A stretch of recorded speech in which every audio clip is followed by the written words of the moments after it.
Start recording. Okay, ये हो गया।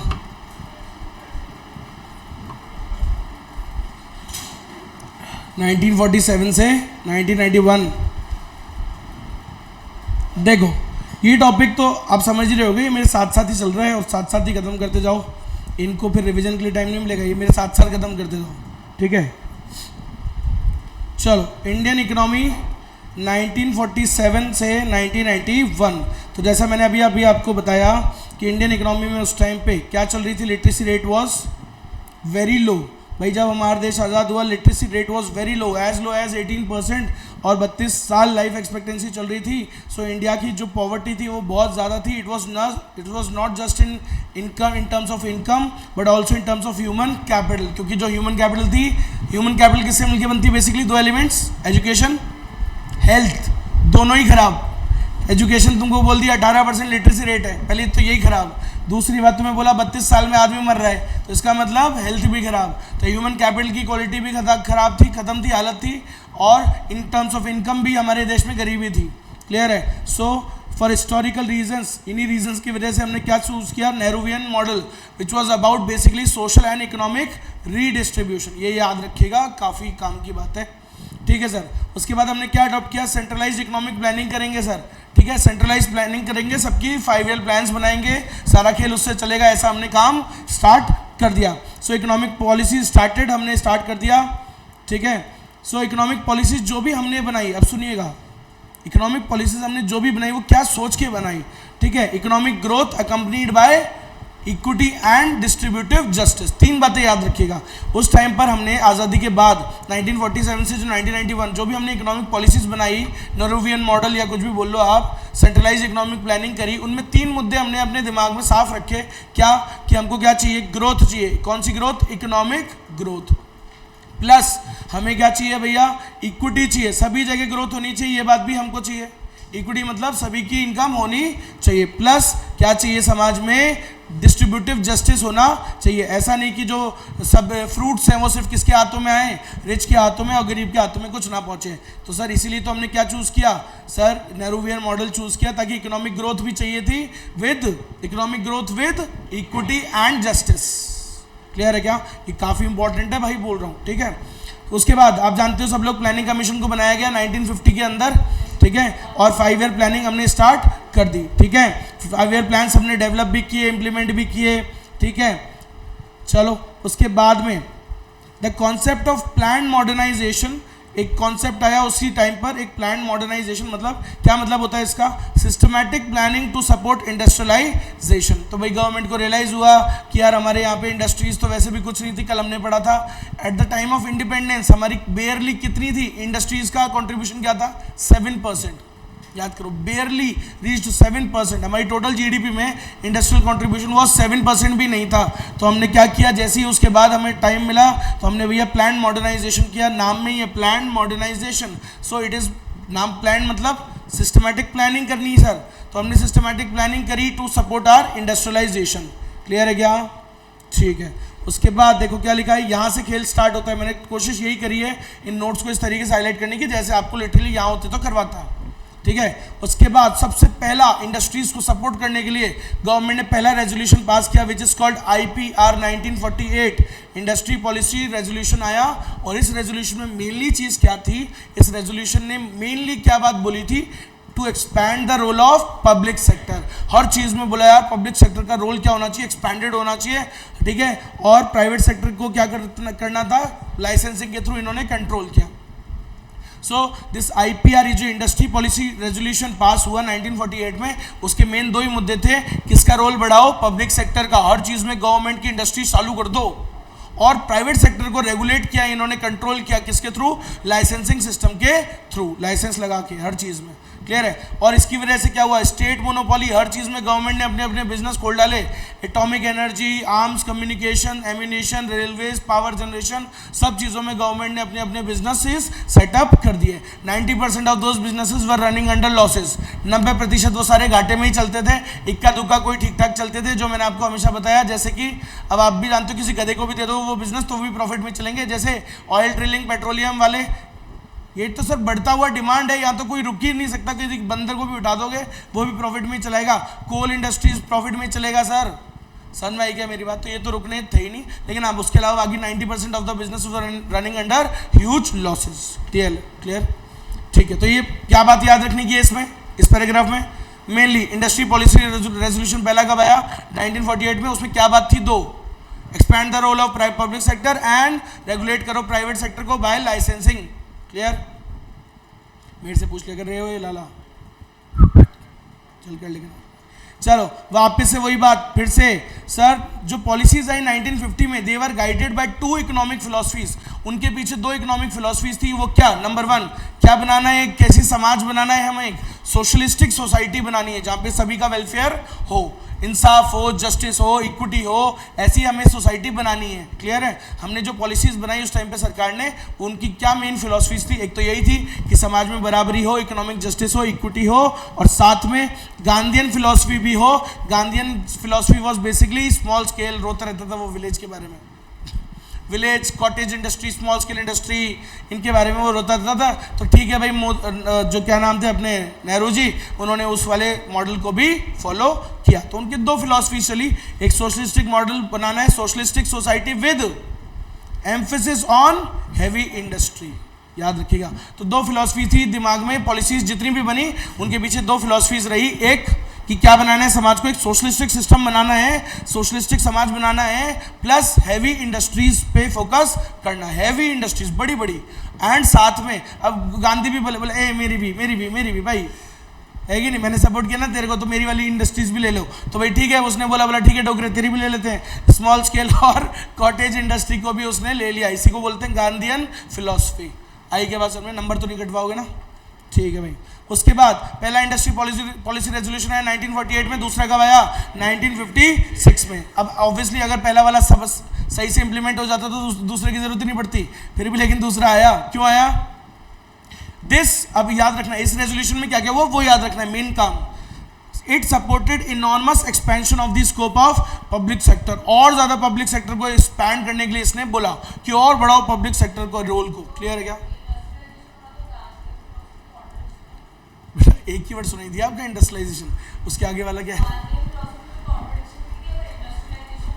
अब कितनी भी कॉन्ट्रडिक्शन हो बेटा, वो सपोर्ट किसने बनाया उसको, प्रधानमंत्री बात तो माननी पड़ेगी ना थोड़ी सी, ठीक है। अब गांधी हमें फेवर करता था कि यार कॉटेज इंडस्ट्रीज, इनका कॉटेज में भी वही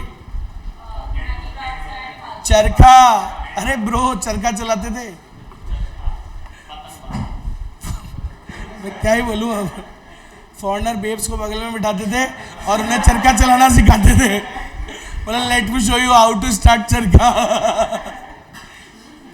रहने दो फालतू, मेरे मुंह से बातें मत निकल, गांधी की बातें मत पूछा करो, दिमाग खराब होता है मेरा। हाँ तो बोल रहा हूँ दिमाग खराब होता है गांधी जी की वजह से, उनकी वजह से कुछ 23 साल के लड़के फांसी पे चले गए जिनको बचा सकते थे। 23 मार्च 1931, क्या उम्र रही होगी उनकी फांसी पे चढ़ने की। शहीद दिवस एक्चुअली तब मनाना चाहिए, हम बिना फालतू में गांधी जी का शहीद दिवस मनाते 1948 में, वो तो शहीद हुए भी नहीं थे, मर्डर हुआ था उनका। There is a difference between murder and शहीद। एक्चुअली जो शहीद हुए देश के लिए, उनके लिए तो शहीद दिवस मनाते ही नहीं। Martyrs day should be on 23 मार्च। कोई बात नहीं, पूछा मत करो गांधी के बारे में, गुस्सा आ जाता है, मेरा खून खौलता है।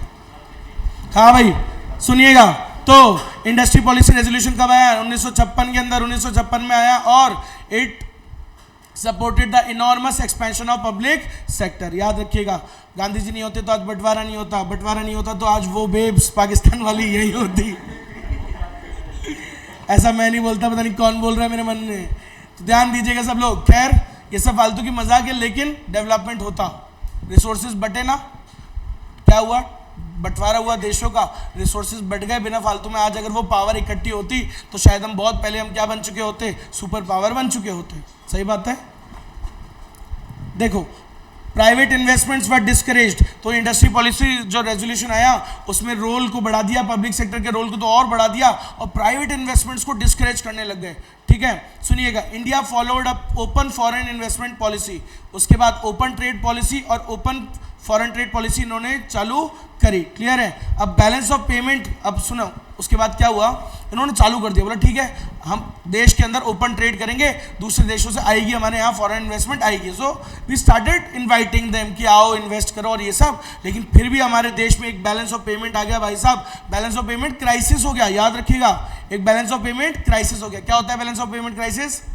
ह्यूज आउटफ्लो और इनफ्लो कम, तो नेगेटिव हो गया हमारा पूरा जो पेमेंट अकाउंट था, वो क्या हो गया, बैलेंस ऑफ पेमेंट नेगेटिव चला गया, बहुत ज़्यादा ही, बहुत ज़्यादा, मतलब इनफ्लो फॉरेन एक्सचेंज का कम और आउटफ्लो ज़्यादा, हमें चुकाना था, बहुत ज़्यादा कर्जे में फंस गए हम लोग। क्लियर है क्या? सो हमारे फॉरेन एक्सचेंज रिसोर्सेज क्या हो गए, पूरे डिप्लीट हो गए, खत्म हो गए। ठीक, और सुनिएगा, और उस टाइम पे क्या हुआ, जो पॉलिसीज बनी उनमें ये पूरी स्टोरी चल रही है 47 से 91 तक, सो इट इज ये बीच की चल रही है सारी। सो क्या हुआ sir, balance of payment crisis हुआ, देखो लाइन वाइज चल रहे हैं, 48 56 ऐसे सीजन चलेगा, 48 56 और अब 58 में क्या हुआ, बैलेंस ऑफ पेमेंट क्राइसिस हुआ। ठीक है, और सुनिएगा गवर्नमेंट ने क्या लगाया, licensing on imports of capital goods, ये 12वीं क्लास में पढ़ाया जाता है कि कैपिटल गुड्स के ऊपर क्या लगा दिया, लाइसेंस सिस्टम लगा दिया, ताकि प्राइवेट सेक्टर एक लिमिट से ज़्यादा इंपोर्ट ना कर पाए। ठीक है, उसका भी कारण बताऊंगा अभी आपको। ह्यूज इंपोर्ट कंट्रोल्स वर मेंटेन्ड अंडर 1966, 1966 तक प्राइवेट सेक्टर अगर एक्सपैंड हो भी सकता था तो उसने होने नहीं दिया गवर्नमेंट ने। क्यों? क्योंकि अगर मान लो यार एक्सपैंड करने के लिए क्या चाहिए, आप कैपेसिटी को बढ़ाओगे, सोचो मैंने एक इंडस्ट्री एक फार्म खोली उस टाइम पे, अब उसको भाई एक्सपैंड करने के लिए मुझे और मशीन्स की जरूरत है, तो लेकिन गवर्नमेंट तो क्या करती थी उस टाइम, इंपोर्ट कंट्रोल लगा रखे थे कि यार 2 मशीन से ज़्यादा मंगा ही नहीं सकते हो तुम, तो मेरा बिजनेस अच्छा वाला एक्सपैंड हो सकता है लेकिन फिर भी नहीं हो रहा, क्योंकि गवर्नमेंट ने क्या लगा रखा है, इंपोर्ट कंट्रोल्स लगा रखे थे। कब तक? अंटिल 1966। आगे बढ़ने ही नहीं दे रहे थे प्राइवेट सेक्टर को, पब्लिक सेक्टर का रोल बढ़ाए जा रहे थे, प्राइवेट सेक्टर को कंट्रोल कर रहे थे बहुत ज़्यादा ही कुछ। क्लियर है क्या? उसको एक्सपैंड नहीं होने दे रहे थे। क्लियर है? आई बात समझ में यहाँ तक की? ठीक है sir. In the first 3 decades after the independence, तो इंडिपेंडेंस मिली 47 में, तो 3 डेकेड्स मतलब 30 साल लगा लो आप लगभग, तो 1980 तक की बात कर रहे हैं। तो 1950 से 1980 तक की अगर हम बात करें, सो ये काम की बातें याद रखने वाली, that India's average annual rate of growth was modest around 3.5% हमारी ग्रोथ चल रही थी। 3.5% की ग्रोथ, समझिए ग्रोथ रेट, अभी आजकल चलती है 7 to 8% में चल रही है, तब 3.5% की ग्रोथ रेट चल रही थी, average annual rate which is low. Clear है? एंड इतनी रेट जीडीपी ग्रोथ रेट बहुत कम थी हमारी, 3.5% मॉडेस्ट बोली गई है, एंड इसको हिंदू ग्रोथ रेट भी बोला जाता है। एमसीक्यू क्वेश्चन है सब जो अपन पढ़ रहे हैं, समझ में आई क्या मेरी बात? सो हिंदू ग्रोथ रेट किसको बोलते हैं? जब 1950 से जो 3 डेकेड्स थे 1950 से 1980 तक हमारी जो ग्रोथ रेट थी, growth rate of GDP was very low around 3.5%, that rate is called Hindu growth rate. याद रखिएगा भैया। ओके, अगर मैं आपको, अगर अभी अपन 6 महीने पढ़ रहे होते इस कोर्स को, तो मैं तब भी यही करता, इन नोट्स को मैं फिर लिखा था बस, और कुछ नहीं है, लेकिन लाइंस यही लिखा था, यही तो लिखा था, आईसीएम में जो दिया है वही मैटर पढ़ाना होता है इसके अंदर। तो 3.5 भाई ये तो याद रही जाएगी ना, कि लगभग स्टार्टिंग के 30 साल हमारी जो ग्रोथ रेट थी वो कोई बहुत ज़्यादा नहीं थी, अराउंड 3.5% थी, और इसी को बोला गया हिंदू ग्रोथ रेट। भाई ये भाई स्टार्टिंग के 30 साल पूछ रहे हैं, ये तो याद रहने वाली चीज़ है। ठीक है, स्टार्टिंग के 30 साल तो रह जाएगा। हेलो, हाँ जी, कौन बोल रहे हैं सर? हाँ जी भैया, बाहर से लाया है क्या? अच्छा, कहाँ पर हो भैया अभी आप? नारायण जी गजक वाले के पास में? अच्छा, एक सेकंड रुकना भाई साहब। तो नारायण जी गजक वाले के पास में हो ना? तो नारायण जी गजक वाले के पास में एक उसके आगे एक, उससे पहले एक गली जा रही है क्या? आप तो एक काम करो, काना रेस्टोरेंट देखा है क्या? काना रेस्टोरेंट। अच्छा, नारायण जी, बिल्कुल नारायण जी वाले पे खड़े हो ना? तो वहाँ से आप लोकेशन देखो ना, आपके पास लोकेशन नहीं है क्या? हाँ, तो इसके आपको अंदर आना पड़ेगा ना, अभी तो दूर है वो आप। हाँ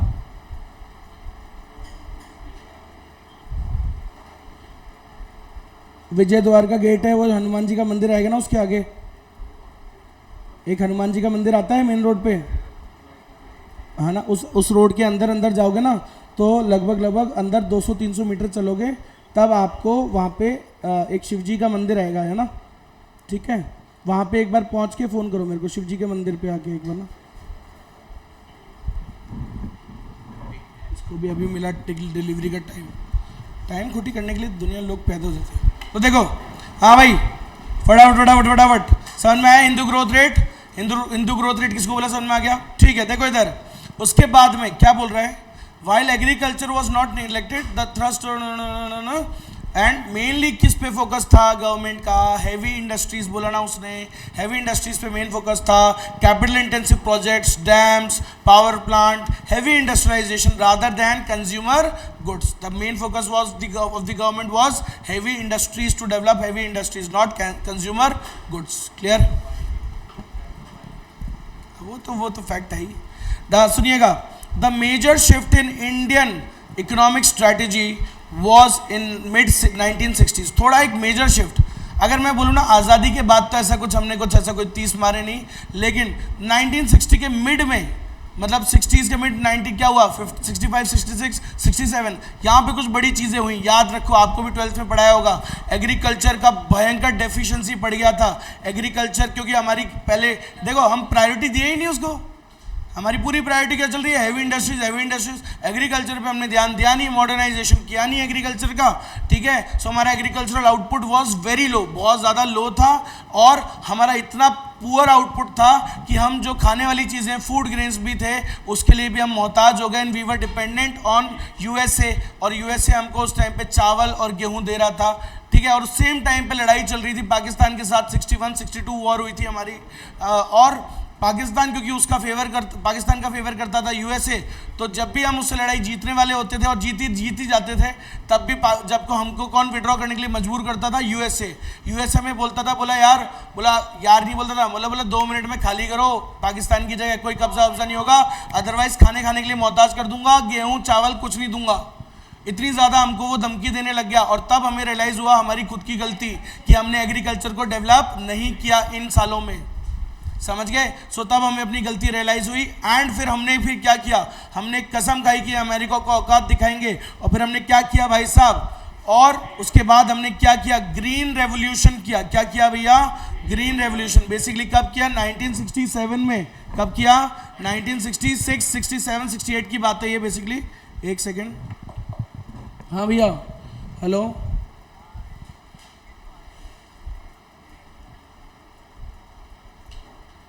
भैया आप हनुमान जी के वो जो मेन रोड पे आए हो क्या, हाँ तो उससे अंदर आते जाओ, आपको शिव जी का मंदिर देखना पड़ेगा। शिव जी का मंदिर या अप्सरा टेलर्स नाम की एक शॉप दिखेगी आपको, वो पूछो आप। तो भैया फिर पूछो तो सही, आप पूछना तो पड़ेगा, क्योंकि आप ऐसे 209 प्लॉट नंबर से तो कैसे चलेगा। शिव जी का मंदिर आएगा, अप्सरा टेलर्स पूछो। आप कितनी आगे आए हो मंदिर से, टी पॉइंट तक आ गए आप, बिल्कुल ही एंड पे दीवार पे राइट साइड में वो भगवती ज्वेलर की दुकान दिख रही है क्या आपको, बिल्कुल टी पॉइंट पे दीवार आ गई होगी ना फिर तो। हाँ तो आप पीछे आओ वापस, आप आगे पीछे आओ, पीछे आओ, और हाँ और क्या, आप आगे टी पॉइंट तो आ गए, तो इतना आगे थोड़ी आएगा टी पॉइंट। बीच में आओ, पूछो 7 नंबर गली किधर है।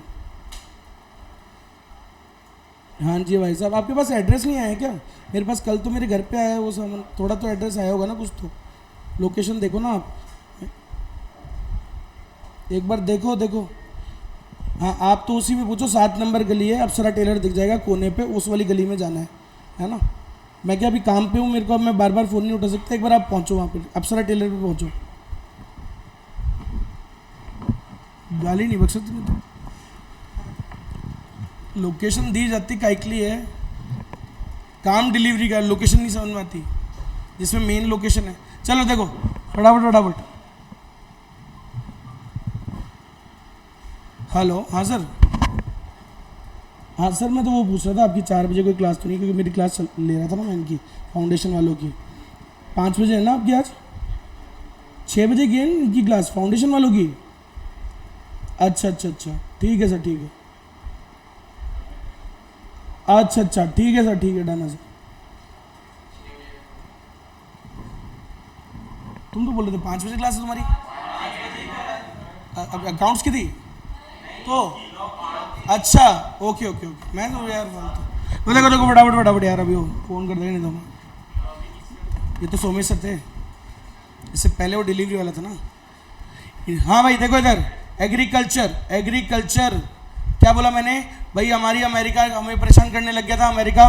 क्यों? क्योंकि हमारी गलती थी, हमने ज़्यादा फोकस किया ही नहीं एग्रीकल्चर पे, हैवी इंडस्ट्रीज कर रहे थे। सो भैया वही हमारी लंका लग गई, और हम अल्टीमेटली हमने भी फिर उसको सही सबक सिखाने के लिए, ठीक है, हमने क्या किया देखो 1968 में बेसिकली बोला जाता है क्या आया, ग्रीन रेवोल्यूशन आया। ग्रीन रेवोल्यूशन बोला जाता है 67 68 ये जो बेसिकली ईयर है, ठीक है। इसमें ग्रीन रेवोल्यूशन में बेसिकली क्या हुआ था, HYV seeds, high yield output वाले हम सीड्स हमने जुगाड़ लिए थे। तो हाई ईल्ड वेराइटी सीड्स हमने यूज करने लग गए। Intensive use of water, fertiliser and pesticides का हम इस्तेमाल करने लग गए। उससे हमारी प्रोडक्टिविटी बहुत तेज बढ़ने लग गई, और हम क्या बन गए, सेल्फ सफिशिएंट, सेल्फ रिलायंट, आत्मनिर्भर बन गए। किसके अंदर, फूड ग्रेन्स में। समझ में आ गई मेरी बात, ठीक है। अच्छा, इसी की बात को हम थोड़ा सा ये ऊपर थोड़ा सा हमने छोड़ दिया कि ये जो हमारी जो प्रॉब्लम हुई कि हमारे इसको ये क्यों हुई, एग्रीकल्चरल आउटपुट कम क्यों हुआ था उस टाइम पे, क्यों हमारी प्रॉब्लम हुई, बिकॉज लगातार 2 साल कोई बारिश ही नहीं हुई सर। और आप तो जानते हो हमारा पुराने टाइम पे जो एग्रीकल्चर था वो फुल्ली डिपेंडेंट था किस पे, मानसून पे। हमारे पास इरिगेशन करने की सुविधाएं इतनी थी नहीं कि यार ट्यूबवेल और ये स्प्रिंग ये सब बोरिंग हम जानते नहीं थे ज़्यादा। आ रही है बात समझ में। हम तो सिर्फ किस पे डिपेंडेंट होती थी, खेती किस पे डिपेंडेंट होती थी, पूरी की पूरी बारिश पे। पिक्चर देखी होगी तुमने, कौन सी, लगान, गाना बजता है, गन गन गन गन बावड़े हो जाते हो, ठीक है, 4 बूंदे गिरती है फिर बंद हो जाती है, देखिए ना। तो याद आया, तो भाई कॉन्जिक्यूटिव, लेकिन सर यही प्रॉब्लम थी उस टाइम, इसलिए हमारा आउटपुट उस टाइम हुआ नहीं था। बहुत बुरी हालत हो गई थी भारत की, क्योंकि 2 साल लगातार बारिश हुई नहीं। कॉन्जिक्यूटिवली ड्रॉट्स पड़े थे 2, 1966, 66 और 67 में। क्वेश्चन आ सकता है MCQ में कि ड्रॉट्स कब पड़े थे भाई साहब, फेमाइन्स हुए, सूखा पड़ गया भयंकर 66 और 67 में, जिससे हमारा एग्रीकल्चरल आउटपुट बहुत ही बिल्कुल ही पुअर हो गया, खाने पीने के मोहताज हो गए हम, बहुत ज़्यादा प्रॉब्लम हो गई। So India had to depend कौन से देश पे, बोलो, USA के ऊपर। क्लियर है क्या? और बहुत बुरी हालत हो गई, ठीक है। सो हमें समझ में आ गया, अमेरिका हमें आंख दिखाता था, परेशान करता था, पाकिस्तान को सपोर्ट करता था। सो हमें समझ में आ गया that increasing the productivity in agriculture is the highest priority now. क्योंकि भाई आदमी को जब रोटी समझ में आ गई ना कि भाई जब दाने दाने के लिए मोहताज हो गए, तब समझ में आ गया बोले हैवी इंडस्ट्री छोड़ो, पहले किसको पकड़ो, एग्रीकल्चर को। सो तुरंत इसके ऊपर काम करना चालू किया गवर्नमेंट ने, इसके लिए कुछ स्ट्रैटेजिक चेंजेस चालू कर दिए भाई साहब धमाधम, और उसका फिर रिजल्ट भी देखा 1968 के अंदर ग्रीन रेवोल्यूशन हुआ and we became self sufficient in food production. अरे आई की बात सुन में, not just self sufficient, we started exporting food grains. आई की बात सुन में, पक्का पक्का आई क्या? ठीक है भाई। उसके आगे क्या लिखा है सर, उसी टाइम की बात है सर, ये पूरी चल रही है। अब देखो कहां तक पहुंच चुके हैं, 68 तक, 68 70 तक पहुंच चुके ना ये कहानी, ठीक है। अब आप देखो उसी के आगे कहानी चलती है, 67 69 की बात चल रही है सर। देखो 69 में क्या हुआ, हमारी गवर्नमेंट ने 14 बैंक्स थे उनको क्या कर दिया, नेशनलाइज कर दिया। नेशनलाइज करने का मतलब वो थे रीजनल बैंक्स, एक एक पर्टिकुलर स्टेट में होंगे, उनको नेशनलाइज कर दिया कि भाई तुम और ब्रांचेस को एक्सपैंड करो। सो इस तरीके से बैंकिंग सिस्टम का क्या हुआ, एक्सपेंशन हुआ। और साथ में पहले 1969 में 14 बैंकों को किया गया एंड उसके बाद 6 बैंकों को, और 1980 में लगभग 11 साल बाद कुछ 6 बैंकों को और नेशनलाइज कर दिया। क्लियर है क्या? इससे हमारा बैंकिंग सिस्टम धीरे धीरे इंप्रूव हो गया। तो ये बात काम की है याद रखने की। क्लियर है क्या? आप समझो जितना हाईलाइट है वो सब काम का ही है, नहीं तो होता ही नहीं तो। ठीक है सर, तो ये कहानी हो चुकी है, 1980 तक की बात हो चुकी है, सही है कि नहीं है। द इकोनॉमिक परफॉर्मेंस देख लेते हैं थोड़ी कैसी थी। इकोनॉमिक परफॉर्मेंस तो इस 65 से लेके 81 ये जो 16 साल रहे सर, वर्स्ट ही रही है, तो पूरी रही है कि नहीं है। सो इकोनॉमिक परफॉर्मेंस तो वर्स्ट ही रही है सर, एंड इतनी worst in the independent India's history. Independent मतलब 47 के बाद से अभी तक अगर देखें तो सबसे बुरी इकोनॉमिक परफॉर्मेंस हमारी इस समय में रही। और इसका मेन कारण क्या भी रहा, licence raj. Licence raj was basically your private sector को तुम कंट्रोल कर रहे थे लाइसेंस राज के थ्रू, हर चीज़ में उनको लाइसेंस। वो नई ब्रांच खोलना चाहता है, बोला लाइसेंस लो। वो कुछ मान लो अभी कुछ शर्ट बना रहा है, बोला नहीं पैंट भी बनानी है, बोला नहीं लाइसेंस लो। नए प्रोडक्ट बनाने ऐड करने, बोला नहीं लाइसेंस लो। सर नई मशीन से एक्सपैंड करनी है, नई मशीन खरीदनी है, बोला नहीं लाइसेंस लो। कैपेसिटी को बढ़ाना है, बोला लाइसेंस लो। हर चीज़ में लाइसेंस, तेरी लाइसेंस की ऐसे ही बोलता होगा प्राइवेट सेक्टर, सही बात है कि नहीं है? जब इतना ज़्यादा उसको तकलीफ होती होगी क्योंकि आगे नहीं बढ़ने दे रहे यार। How could you restrict some business यार, कोई एक्सपैंड करना चाह रहा है, तुम क्यों नहीं करने दे रहे उसको भाई? तो यही एक कारण रहा इतनी वर्स्ट इकोनॉमिक परफॉर्मेंस का। क्लियर है कि नहीं है बोलो? और इसके साथ साथ हमें कुछ एक्सटर्नल शॉक्स भी मिले। ये तो हमारी गलतियां चल रही थी, कुछ एक्सटर्नल शॉक्स भी हमको साइड से मिलते रहे, जैसे कि हमारी लड़ाइयाँ चल रही थी। 62 में पाकिस्तान से लड़ाई हुई, 65 में, 1971 में हमने लड़ाइयाँ लड़ी, 1961-62 में तो ऊपर से इधर से चाइना मजे ले रहा, उधर से पाकिस्तान मजे ले रहा। आज हम ऐसे सिचुएशन में कि आज हम मजे ले रहे हैं, सही है? फट रही है दूसरे देशों की, है ना? दूसरे देश करें all eyes on Rafah Rafah Rafah, हम करें ऑल आइज ऑन पाकिस्तान।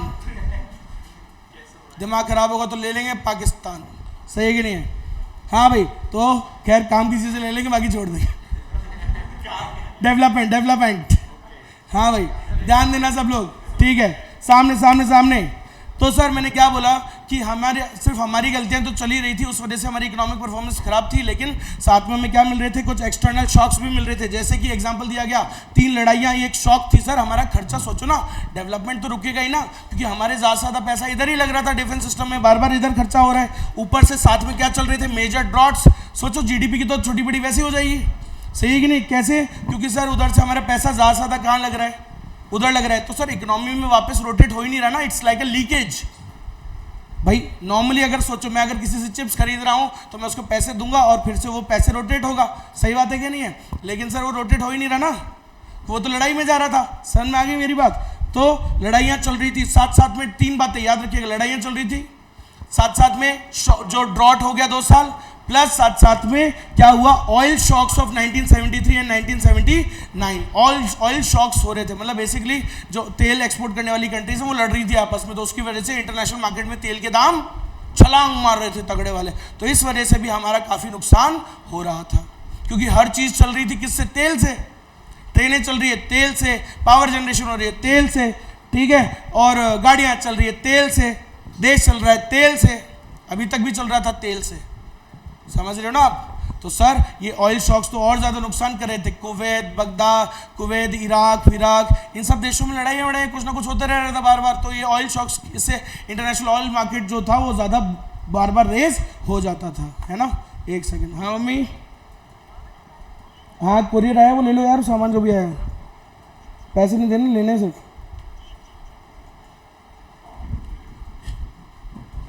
हाँ भाई इधर देखो फटाफट, टाइम नहीं है। चलिएगा, तो जैसे कहाँ तक पहुँच गए हम? सालों के हिसाब से 79-80 तक पहुँच गए ना, ठीक है? अब सुनिएगा, एक एक्ट के बारे में बताता हूँ आपको। एक एक्ट, MRTP एक्ट, ये लेके आई थी, ये भी उस टाइम पे इंदिरा गांधी लेके आई थी, ठीक है? राहुल गांधी की दादी, है ना? तो इंदिरा गांधी की बावड़ी मूंछ।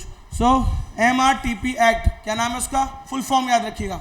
ऐसे तो बोला जाता है आयरन लेडी, अब आयरन लेडी तो थी, ठीक है? कुछ डिसीजंस तो डायनामिकली लिए, इस बारे में तो मैं भी चलो वो करूँगा कवर, ठीक है? डायनामिक डिसीजंस लेती है जस्ट लाइक मोदी, ठीक है? कि यार डिसीजन फैसला लेने से पहले डरना नहीं कि यार कुछ लोग नाराज़ हो जाएंगे, नहीं हो जाएंगे, लेना पड़ते कई फैसले ना, लेकिन कुछ गलत तो बहुत ही तगड़े वाले गलत भी लिए, इसलिए ज़्यादा बुराई होती है। तो उन्हीं में से एक डिसीजन था MRTP एक्ट लाने का 1969। फुल फॉर्म क्या है इसका? सुनिएगा, नाम में ही समझ में आ जाएगा, monopolies and restrictive trade practices. ये बेसिकली ये था कि यार उस टाइम पे ना कुछ प्राइवेट सेक्टर, कुछ ऐसे इंडस्ट्रीज थी जो एक्सपैंड कर रही थी तगड़ी, जो हो सकता था कि मान लो इसको क्या लग रहा था इंदिरा गांधी को, बोले यार ये तो मोनोपोली जैसे बना लेगी हमारे देश में, तो ऐसी बड़ी बड़ी फर्म्स को, लार्ज फर्म्स, ताकि उनकी कोई मोनोपोली ना हो जाए और उसकी वजह से याद करो एक्स्ट्रा वो ना हो जाए हमारी, वो पढ़ा है ना हमने, मार्केट इनएफिशिएंसीज।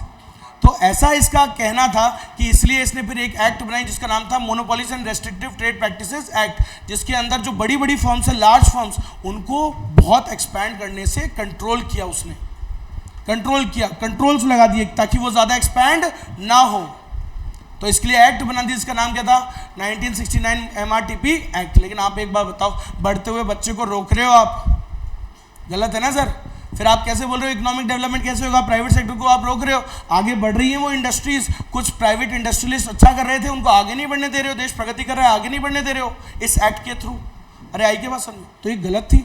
तो सुनिएगा, लिखा हुआ भी है MRTP एक्ट, याद रखिएगा क्वेश्चन में आएगा। MRTP एक्ट कब आया था 1969 में, काय के लिए आया था, इट एम्ड एट, इसने रेगुलेट किया किसको, it regulated the large firms which had relatively large market power, जिनकी मार्केट पावर बढ़ती जा रही थी उसको इसने क्या किया, रेगुलेट किया, कंट्रोल किया।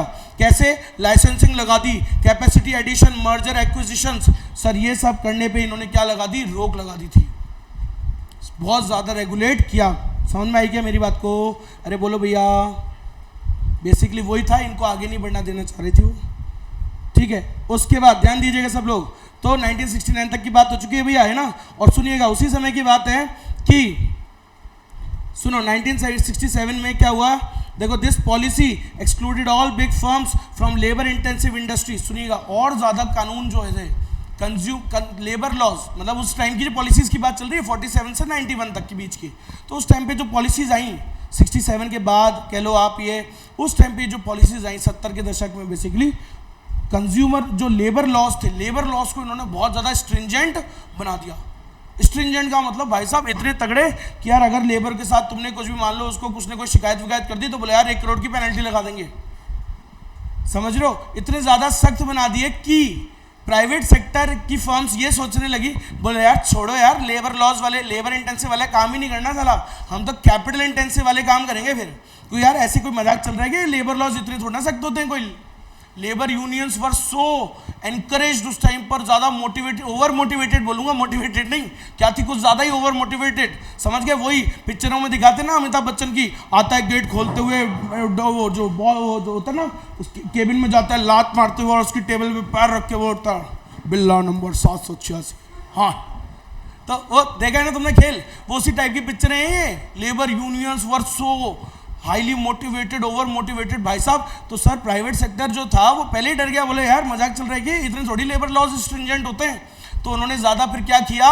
They shifted their focus from labour intensive to capital intensive businesses. बोला नहीं भाड़ में जाए, तैसी करा, हम तो क्या करेंगे, कैपिटल इंटेंसिव बिजनेस करेंगे। बोला इतना सख्त थोड़ी होते हैं लेबर लॉज, यही उस टाइम हुआ। अब आप पढ़ो, देखो ये लिखा है, however this policy excluded all the big firms from the labor intensive industries because of stringent labor laws। सही बात है क्या, ये भाई साहब ऐसे अंडरलाइन किया हुआ है जैसे आपका खेल ही समझ में आ रहा है मेन।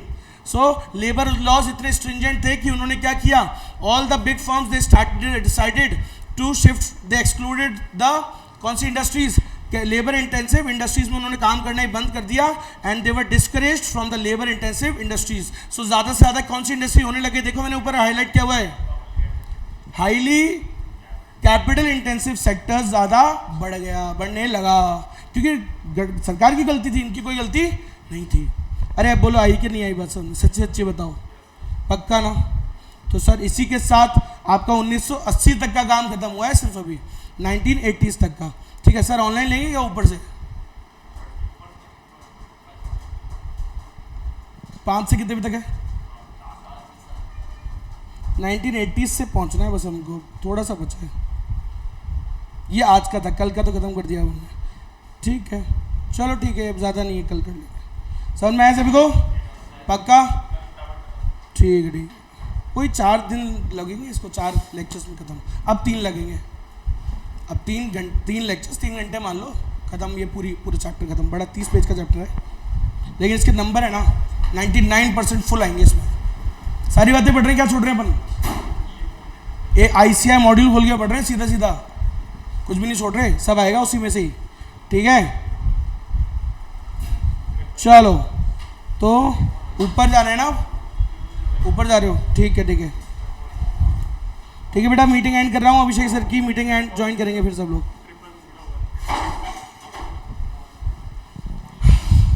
बाप